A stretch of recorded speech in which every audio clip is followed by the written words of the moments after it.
Bonjour à tous et merci de nous retrouver sur cette nouvelle édition de notre émission d'intérêt public. Au programme, la revue d'actualité de Théophile Kouammo, où nous reviendrons sur la polémique qui a éclaté le week-end dernier suite aux révélations de la chaîne M6 et la participation de certaines personnalités, notamment politiques, à des soirées clandestines, mais aussi sur les supposées cyberattaques des environnements de travail de l'éducation nationale.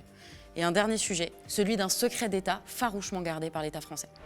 Le 17 mars dernier, les étudiants de l'école de mode Duperré à Paris ont dévoilé un courrier du ministère de l'Intérieur, leur proposant de créer les futurs uniformes de la police nationale. Pour certains d'entre eux, il n'en est pas question.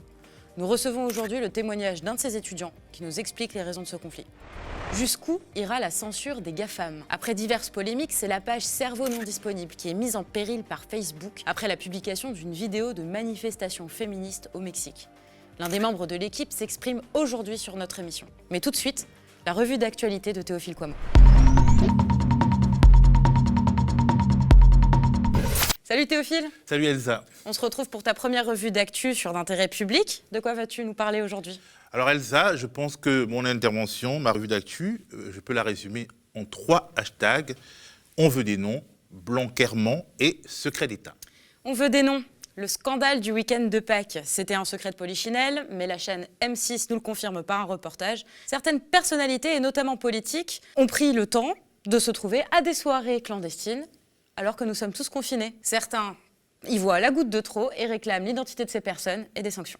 Oui, mais avant d'entrer dans le fond du sujet, je voudrais d'abord dire à tout le monde d'arrêter avec les abonnements Netflix ou Canal+, ça ne sert à rien, parce que la série du moment, elle se trouve sur Twitter et c'est gratuit. Alors, il faut reconnaître tout de même qu'elle a commencé sur M6 avec une enquête sur les soirées et restaurants clandestins dans les milieux huppés et un personnage, un gentil organisateur qui parle décidément un peu trop.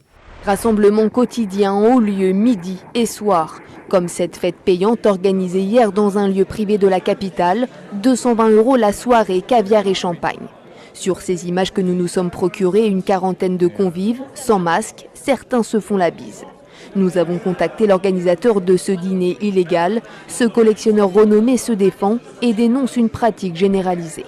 J'ai dîné cette semaine dans 2 ou 3 restaurants qui sont justement d'ailleurs des restaurants soi-disant clandestins, avec un certain nombre de ministres. Alors ça me fait doucement rigoler. Quand on est encore en démocratie, on fait ce qu'on veut. Très vite, le gentil organisateur est grillé. Il s'agit de Pierre-Jean Chalençon, qu'on pourrait décrire comme un riche collectionneur, comme un businessman et comme un people. Mais qui sont les ministres dont il parle? Twitter s'affole dans une sorte de grand jeu de devinettes furibard. Alors oui, en plus, c'est un jeu de devinettes qui a été alimenté par une interview, puisque Pierre-Jean Chalençon a été interviewé par le youtubeur Sam Zira. Interview dans laquelle le collectionneur évoque un nom qu'on connaît bien, celui de Gabriel Attal. On regarde un petit extrait. J'ai beaucoup d'amis au gouvernement. Je crois que j'ai 4 ou 5 copains ministres, hommes ou femmes. Qui je connais bien Jean-Baptiste Lemoyne, qui est un copain, Riester, que j'adore, Franck Riester. Roselyne Bachelot, c'est une personne que je connais depuis quand même quelques années maintenant, que j'apprécie énormément. Et puis j'ai pas mal d'amis dans les ministères, en poste de communication, chez notre ami Attal. D'ailleurs, il doit venir dîner prochainement, notre ami Attal, que j'aime beaucoup.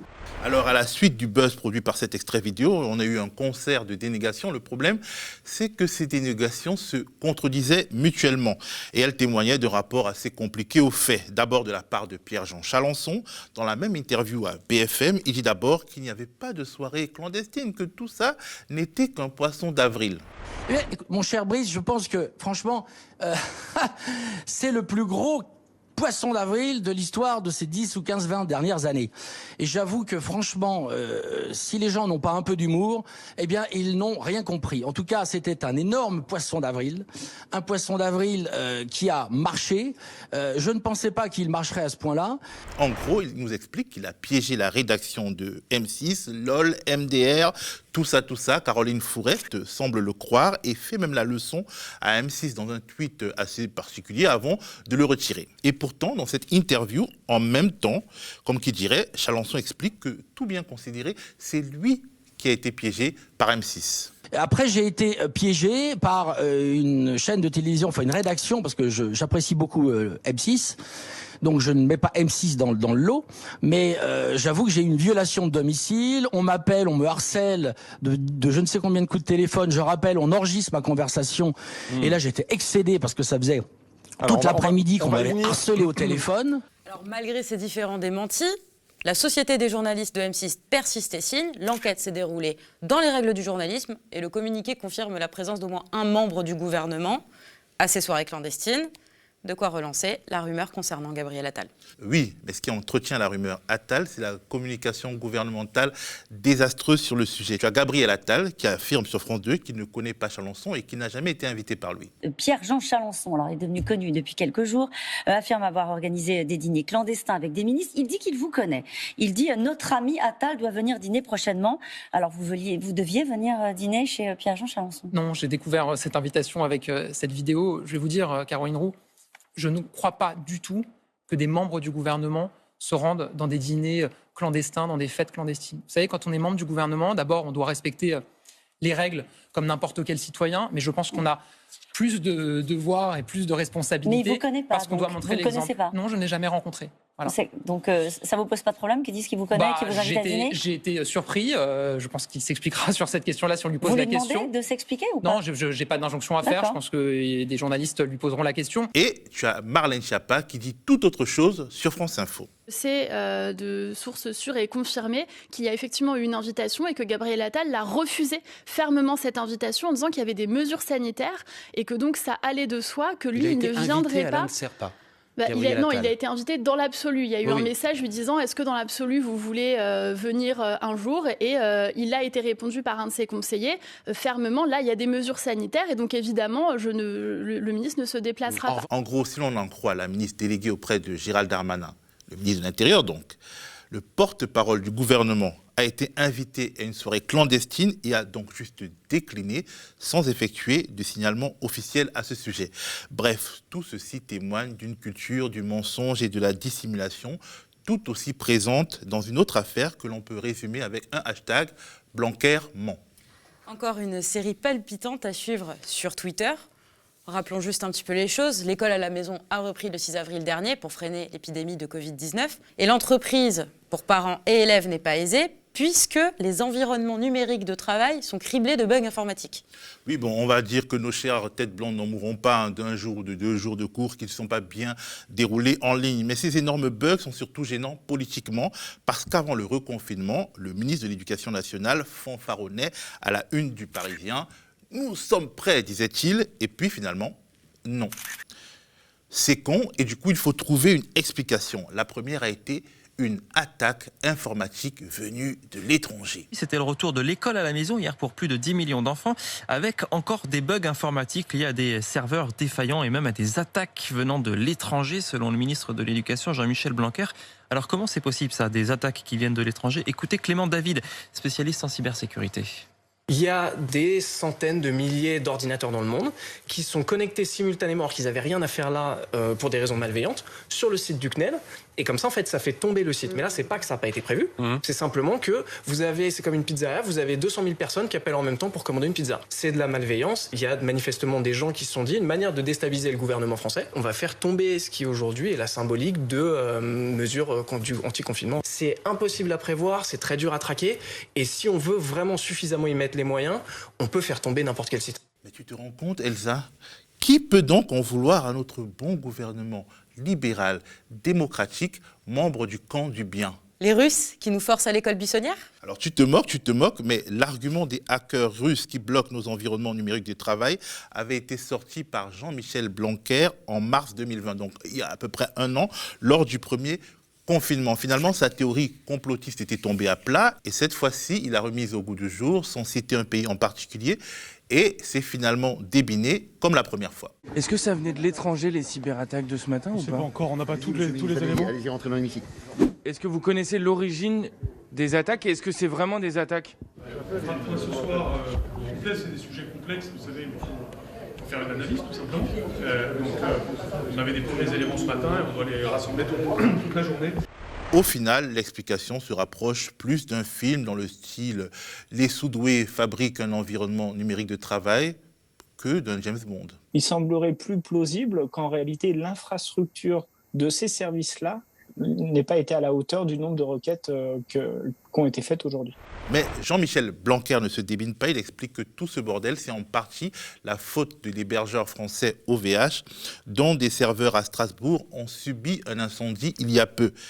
Mais le patron d'OVH, piqué au vif, lui répond. OVH Cloud n'est pas responsable des dysfonctionnements de certains services d'éducation à distance. L'incendie de Strasbourg n'a aucun lien avec ces derniers. Des régions ENT affectées et des applications indisponibles ne sont pas hébergées chez OVH Cloud. Et en plus, on apprend que la plateforme Ma Classe à la maison, créée par le Centre national d'éducation à distance et qui est tombée, n'est pas hébergée par le français OVH, mais par l'américain Amazon. Bref. On est mal, patron. On est mal. On est très mal. Tu voulais aussi nous parler d'un sujet bien moins léger et peu couvert par l'actualité. En fait, il s'agit de plusieurs sujets liés par un point commun, le secret d'État.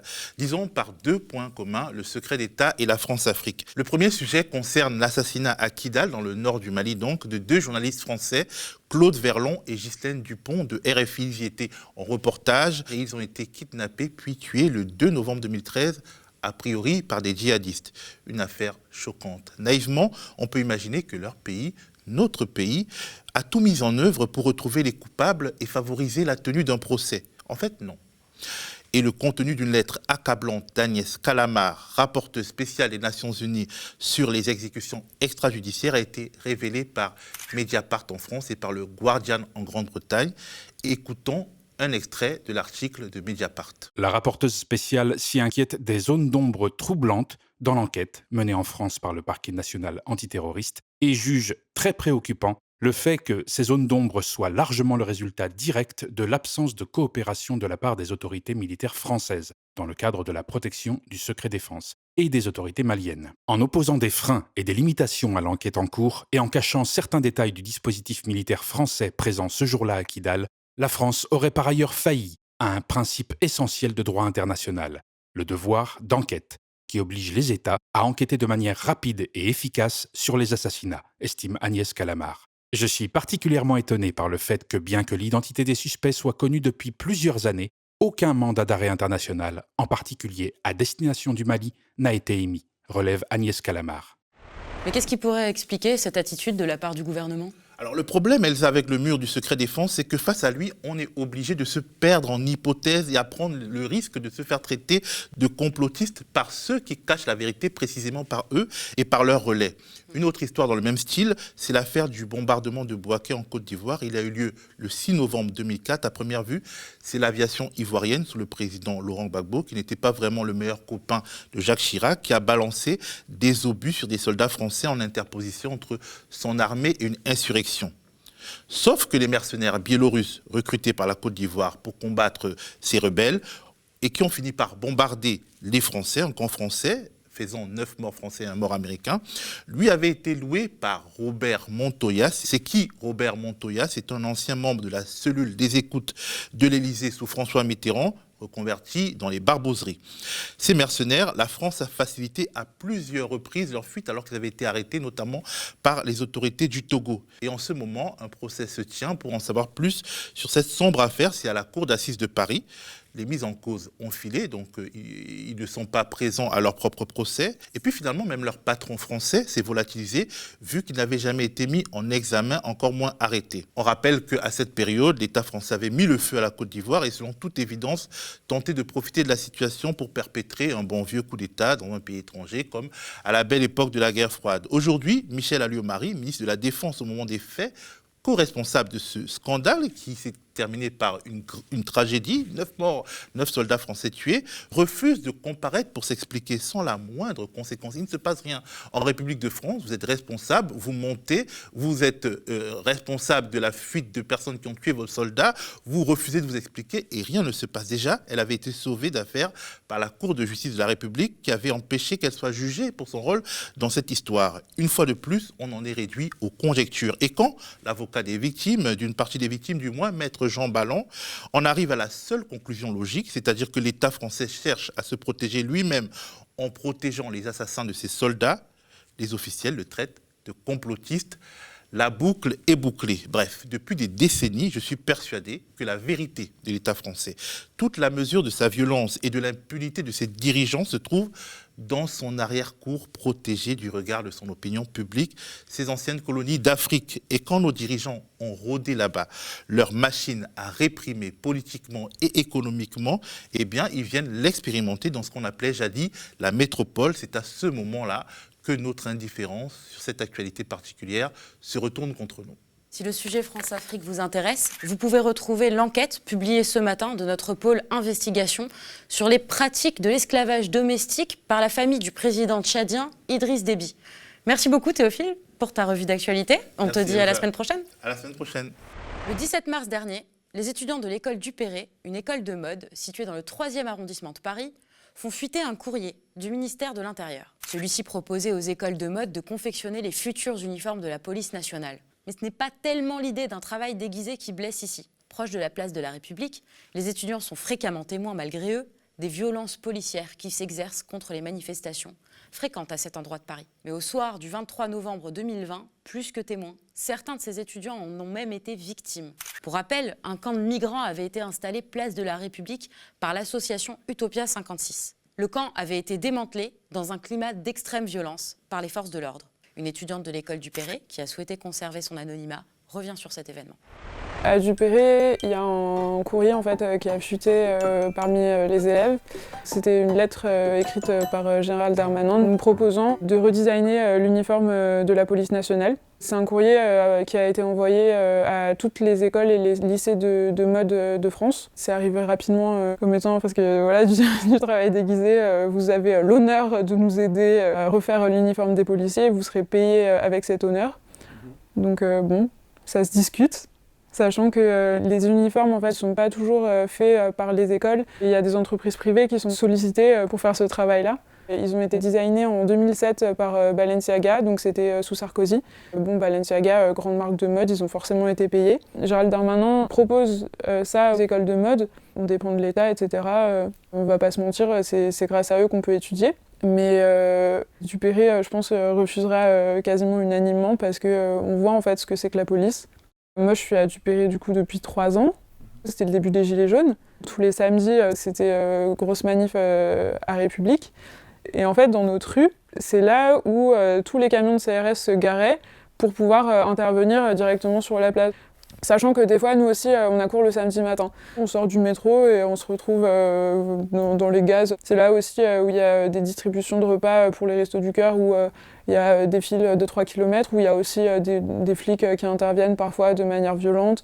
Donc ça, en fait, on le voit.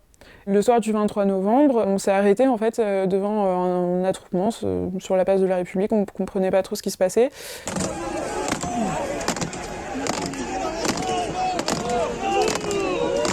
C'était le démantèlement du camp installé par Utopia 56. Il y avait quelque chose comme 500 tentes qui étaient installées sur la place et qui ont été encerclés par ce qu'on pensait être des CRS, mais en fait, c'en était pas. C'était des policiers de différentes BAC du 93 qui avaient été mis là, on ne sait pas pourquoi. On a vu ce soir-là des images extrêmement choquantes avec des gens qui s'asseyaient pour pleurer entre les tentes parce qu'ils étaient juste mis à la rue.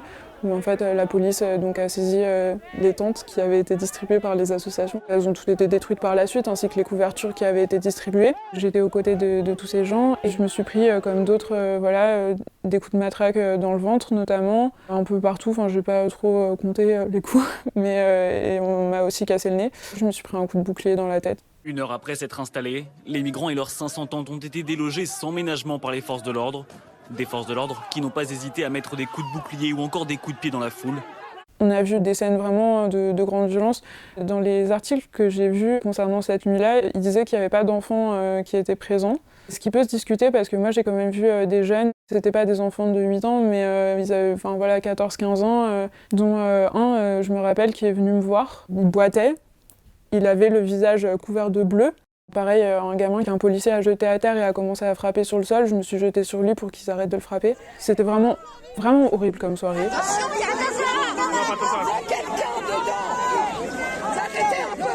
Anne Hidalgo avait parlé en disant que l'hôtel de ville était ouvert et que les gens qui étaient là pouvaient aller à l'hôtel de ville.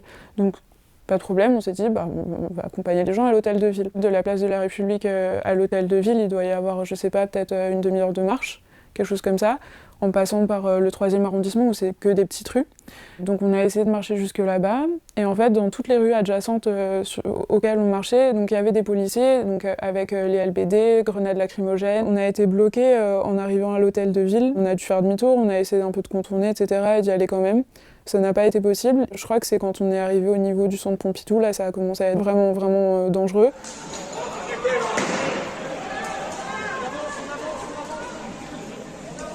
Donc, moi, ils m'ont juste balancé une grenade dessus qui a explosé à 50 cm de mes pieds. Si je me l'étais prise sous un autre angle, je pense que j'aurais plus de pied. On a tous été visés par ce genre d'attaque. Il y a eu des tirs de LBD, beaucoup, alors que les gens faisaient rien. Enfin, encore une fois, tout le monde était pacifique. Les 3/4 des gens qui étaient là, c'était des migrants qui portaient leur tente et leur couverture comme ils pouvaient, à se faire courser par des policiers. Ils nous ont fait retourner à la place de la République, donc au point de départ. Je pense qu'ils avaient dû recevoir des nouvelles directives de la part de leur chef. Ils ont accompagné en fait les migrants jusqu'à Saint-Denis. Certains qui avaient été écartés du regroupement se sont retrouvés du coup isolés. Donc ceux-là, on ne sait pas ce qu'ils sont devenus. Non seulement on a laissé 500 à 600 personnes sans abri, mais en plus on les a évacués manuellement avec leur soutien. Et depuis, on veut faire en sorte de les invisibiliser, comme s'ils n'existaient pas. Si, ils continuent d'exister. Quand on nous demande de refaire un uniforme, sachant que forcément, dans tout travail artistique, on engage sa propre subjectivité, je pense que si on produit un uniforme, il va vraiment être moche, à l'image de ce qu'on pense de la police en fait.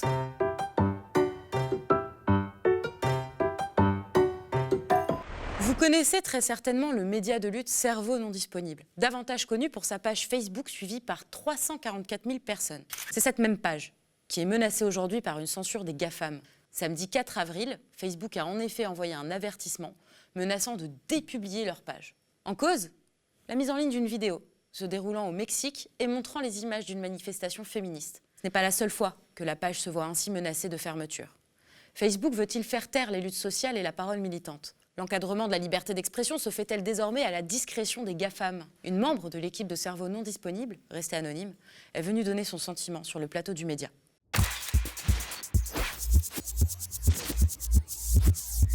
Cerveau non disponible, c'est au démarrage une page créée sur Facebook il y a quelques années qui fait de l'information engagée et militante sur l'actualité sociale et politique. Et qui s'est installée sur tous les réseaux sociaux et qui a pris énormément d'ampleur au moment du mouvement des Gilets jaunes, donc en 2018. Cerveau non disponible est actuellement un peu dans une tourmente suite à la menace très claire de dépublier la page. Donc Facebook nous a envoyé samedi dernier une alerte très laconique, nous disant « Votre page risque d'être dépubliée suite à des infractions répétées ». Infraction au sens de Facebook. La dernière en date était la publication d'une vidéo de femmes mexicaines qui ont affronté la police. Donc il s'agissait d'une manifestation suite à l'assassinat d'une femme salvadorienne par la police. Et cette vidéo qui a énormément tourné et qui continue d'ailleurs à tourner a été considérée par Facebook comme un appel à la haine. Donc ce n'est pas la première fois que ça nous arrive. Nous avons donc publié les trois derniers signalements qui nous ont été reprochés. L'un concernait la publication d'un dessin de Corinne Massiero qui avait fait une action au César et donc qui avait été considéré comme acte de nudité et sexuel, je crois. C'était un peu c'était l'appellation. Et il y avait également une autre infraction au sens de Facebook qui concernait la publication d'un article du Canard enchaîné qui faisait état de la baisse du nombre de lits de réanimation en France depuis le début de la pandémie. On suppose dans tous les cas que des personnes viennent suivent nos publications, mais afin de justement de pouvoir les signaler, qui profitent du fait que quelquefois il y a une publication un petit peu radicale et peut-être un peu plus radicale que d'autres, et qui profitent pour signaler en masse. Jusqu'alors, nous avions eu surtout uniquement des ralentissements suite à des signalements. Ça, c'était annoncé. On n'a jamais d'interlocuteur derrière, c'est-à-dire qu'on n'a jamais la possibilité de défendre ou d'expliquer ou d'essayer de comprendre et de défendre, puisque Facebook ne communique absolument pas, ne donne pas cette possibilité-là. Et par contre, on a aussi, depuis des mois maintenant, une baisse drastique, mais très insidieuse, parce que très continue et très lente, de la portée de nos publications. J'ai l'impression que c'est symptomatique, en effet, de la volonté de Facebook de limiter la portée de tout ce qui est parole politique, au sens large, puisqu'on parle d'écologie, on parle du social, on parle de beaucoup de choses, mais de limiter la portée de la parole politique sur son réseau social, mais pas seulement Facebook, les GAFAM en général, parce qu'on parle aussi d'Instagram, Twitter, YouTube, etc. On a quand même le sentiment que ça se généralise sur les réseaux sociaux non libres, évidemment, donc Facebook, de réduire la parole qui est portée sur les réseaux sociaux donc à du divertissement, des choses qui n'ont aucune conséquence et d'utiliser tous les moyens. Ce sont des mastodontes, donc ils ont vraiment ce pouvoir-là. Et c'est nécessaire de le dénoncer parce que nous, on est visés aujourd'hui, mais en réalité, il n'y a absolument pas que nous. Beaucoup d'autres sont susceptibles de l'être et le sont déjà et le seront à l'avenir. Facebook, bien sûr, est une société privée qui pèse très très très lourd. Je crois que c'est plus de 85 milliards le chiffre d'affaires l'an dernier, donc c'est énorme. Ils ont la mainmise sur d'autres réseaux sociaux également, pas que Facebook. Ils ont un pouvoir énorme et finalement, on peut se dire que ça devient de la chose publique presque, parce que Facebook, bien sûr, est privé, mais avec l'audience et le nombre d'abonnés et le poids financier qu'a cette entreprise, ça devient de la chose publique. Et donc il n'est pas question d'en arriver dans les temps futurs, proches probablement, à un média qui contrôle complètement la pensée et qui fait exactement ce qu'il veut. Parce qu'il y a trop de poids, parce que c'est accessible à trop de personnes, justement. Très sincèrement, on pense très, très fortement même il sera temps d'organiser une exode des réseaux sociaux vers les réseaux libres, Mastodon, d'autres, Diaspora, qui sont très peu fréquentés à l'heure actuelle et on y travaille. Nous, de toute façon, on y est déjà, mais on pense aussi qu'il va falloir à un moment donné organiser ensemble, avec tous les producteurs de contenu, un départ vers ces réseaux libres qui vont nous permettre de pouvoir nous exprimer sans subir cette censure permanente. C'est la fin de notre émission d'actualité. Si elle vous a plu, n'hésitez pas à la partager sur les réseaux sociaux et à réagir en commentaire. Pour soutenir l'information indépendante, vous pouvez devenir sociétaire du média ou nous faire un don. Et nous, on vous dit à la semaine prochaine. Chaque jour, l'espace de nos libertés se rétrécit. Nos habitudes, ce que nous considérions comme nos acquis, sont brutalement remises en cause. Dans la période de doute que nous vivons, plus que jamais, la liberté d'informer est un enjeu essentiel qu'il nous faut défendre pour garantir toutes nos libertés. Les médias installés ne cachent même plus leur haine de la contradiction.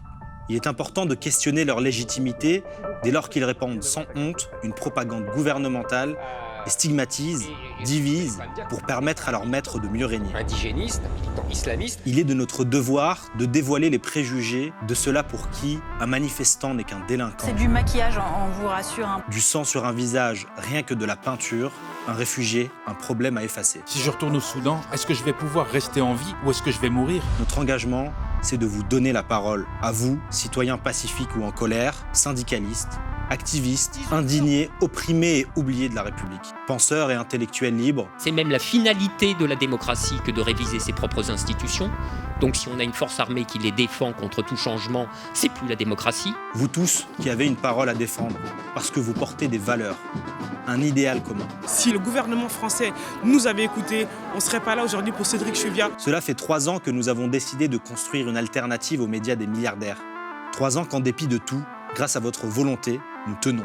Un journalisme indépendant, c'est hyper important, un journalisme progressiste, humaniste, féministe, écologiste. On les appelle les sociaux, mais ce sont surtout des citoyennes et des citoyens qui chaque mois, et à hauteur de leurs moyens, donnent de l'argent, de leur temps. Je vais dans les manifestations, je prends des images que j'envoie aux médias. Au travers de nos enquêtes et de nos reportages, de nos articles, ce sont leurs voix que l'on porte. Sans eux, nous n'existons pas. Le média, comme vous le savez, ne vit que des cotisations de ses sociaux. Dès notre création, la question de la mise en adéquation de notre structure avec notre modèle et notre manifeste a été au centre de notre réflexion. Nous avons réussi ce pari fou. Aujourd'hui, nous faisons le pas qu'il fallait faire. Nous devenons une SKIC, une société coopérative d'intérêt collectif, associant sociétaires, bénévoles, salariés et partenaires. Par ce choix, nous réaffirmons notre refus d'être mis au service d'une personne ou d'une ambition. Et nous remettons entre vos mains ce que nous avons construit et défendu au prix de nombreux combats. Rejoignez-nous dans ce combat contre les certitudes du macronisme triomphant et de ses relais médiatiques qui fracturent notre pays. Les gens qui nous dirigent, et ça je dis ça avec la plus grande gravité, sont des ignorants complets. Rejoignez-nous pour consolider un média coopératif au service de l'intérêt général humain. Eh ben on va se battre, on va se soulever. Rejoignez le média en devenant sociétaire de la première coopérative audiovisuelle de France.